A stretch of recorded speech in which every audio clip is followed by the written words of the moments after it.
Hello students, welcome back to smart knowledge. और आज की जो वीडियो है उसमें हम मार्किंग स्कीम को डिस्कस करेंगे। क्लास 8 सब्जेक्ट रहेगा साइंस, और ये लेवल 2 की जो है मार्किंग स्कीम है for mid term exam.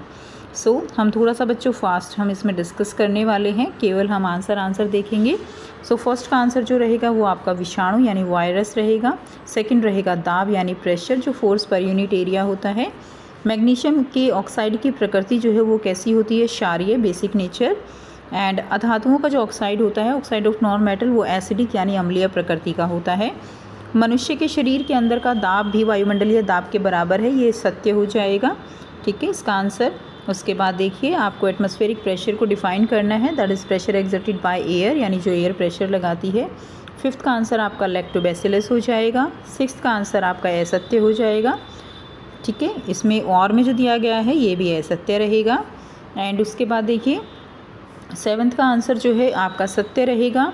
Eighth का आंसर सत्य रहेगा। नाइन्थ का जो आंसर है आपका वो कम हो जाएगी यानी डिक्रीज़ हो जाएगी। टेंथ का आंसर आपका जीवाणु रहेगा। एंथ्रेक्स जो डिजीज़ है वो जो है बैक्टीरिया से होती है। After that how much percentage, 78% जो है नाइट्रोजन है एटमॉस्फेयर में। कोयला धातु वर्धनीयता दर्शाता है, तो बिल्कुल नहीं दर्शाता, तो नहीं हो जाएगा, नो आंसर आ जाएगा। सेक्शन बी में देखिए, आपको फोर्स ऑफ फ्रिक्शन यानी घर्षण बल के 2 उदाहरण देने हैं, चलना लिखना ये सब उदाहरण हो जाएंगे। एंड उससे नेक्स्ट जो है नाइट्रोजन फिक्सेशन में हेल्प करते हैं blue green alga and rhizobium bacteria. Nitrogen की मात्रा वायुमंडल में स्थिर क्यों रहती है, नाइट्रोजन चक्र यानी नाइट्रोजन साइकिल के कारण। और क्या होता है जब जो मेटल वो सोडियम हाइड्रोक्साइड के साथ रिएक्ट करेगी तो सॉल्ट एंड हाइड्रोजन गैस जो है वो बन जाएगी। उसके बाद क्वेश्चन नंबर 5 दिया गया है, आपको इनको बताना है ये क्या है, तो ये पेनिसिलियम है और ये अमीबा है। आफ्टर दैट क्वेश्चन 6 है, काटने वाले औजारों के किनारे सदैव जो है तीक्ष्ण होते हैं। तीक्ष्ण यानी शार्प होते हैं, तो ताकि जो प्रेशर है वो ज़्यादा लग सके, एरिया कम किया जाता है ताकि प्रेशर बढ़ाया जा सके। स्कूल बैग में पट्टियाँ चौड़ी होती हैं ताकि प्रेशर को कम किया जा सके, दाब को कम किया जा सके। उसके बाद मैग्नीशियम और ऑक्सीजन मिलते हैं तो मैग्नीशियम ऑक्साइड बनता है। सल्फ़र डाइऑक्साइड और जल मिलते हैं तो H2SO3 यानी सल्फ्यूरस एसिड बन जाता है। उसके बाद क्वेश्चन 8 है, right any 3 method of food preservation. खाद्य परिरक्षण के कोई 3 तरीके बताने हैं, तो नमक द्वारा, ऑयल द्वारा, रेफ्रिजरेटर में रख के इस तरह से फूड को ख़राब होने से बचाया जा सकता है। उसके बाद प्रिजर्वेटिव क्या है, खाद्य परिरक्षण के रासायनिक जो है उपाय बताने हैं, ये भी सिंपल है, आपको लिखना था। एंड संपर्क बल, इसमें जो उपाय हैं उसमें आप लिख सकते हो कि विनेगर है, सोडियम मेटाबाइसल्फाइट है। उसके बाद कांटेक्ट नॉन कांटेक्ट फोर्स यानी संपर्क असंपर्क बल में अंतर बताना है आपको, तो इसमें भी आपको यहाँ पे 2-2 पॉइंट आपको लिखने थे। अगले में असंपर्क बल के कोई 3 उदाहरण जैसे ग्रेविटेशन बल है यानी गुरुत्वाकर्षण है, चुंबकीय बल होता है, मैग्नेटिक फोर्स और स्टैटिक फोर्स है। ठीक है, तो ये आपको लिखना था।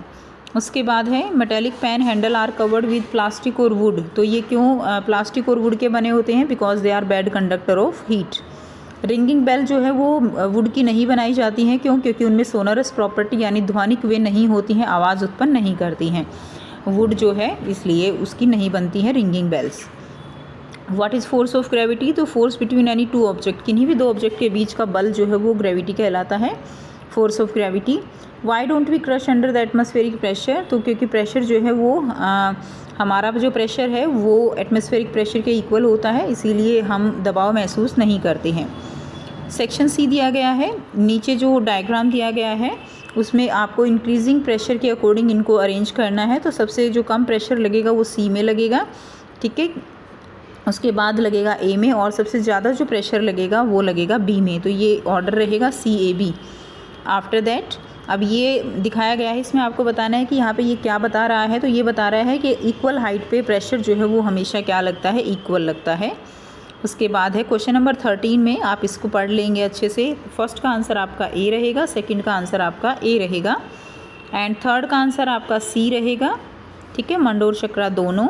उसके बाद क्वेश्चन नंबर 14 जो है आपका, इसमें फर्स्ट का आंसर आपका डी रहेगा, सेकंड का आंसर आपका ऑटोट्रॉफ यानी स्वपोषी रहेगा, बी।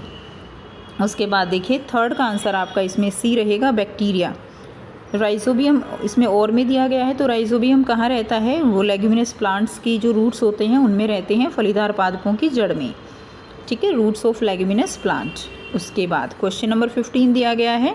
इसमें देखिए ये सारी रिएक्शंस आपको दी गई हैं, जिसमें ये भी रिएक्शन होगी, ये होगी, ये तीनों रिएक्शन यहाँ पर नहीं होंगी।